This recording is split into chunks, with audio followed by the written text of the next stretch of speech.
Une marée humaine pour accompagner leurs frères de lutte. À Bamako, les sympathisants du mouvement du 5 juin enterrent 4 des leurs, morts durant les affrontements de la veille avec les forces de sécurité. Impact de balles, vitres brisées et restes de projectiles. La capitale garde encore les traces des violences de ces 2 derniers jours. Mohamed Hamidou Maïga est venu rendre hommage aux victimes. Ce militant était là lorsqu'ils ont perdu la vie. Il y a eu 2 morts devant moi. J'ai pris leur corps, je les ai déposés sur le fossé. Ils tirent des balles n'importe comment.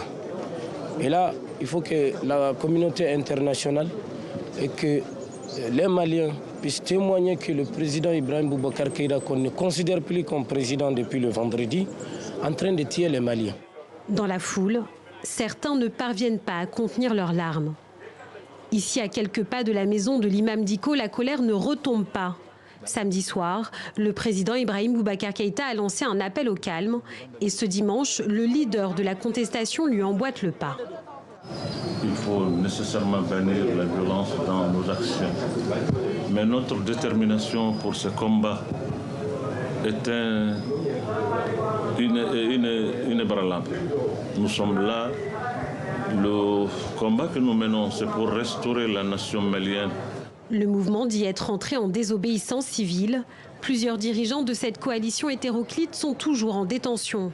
Alors pour l'ancien ministre de la Culture et l'un des ténors de la contestation, le combat ne fait que commencer.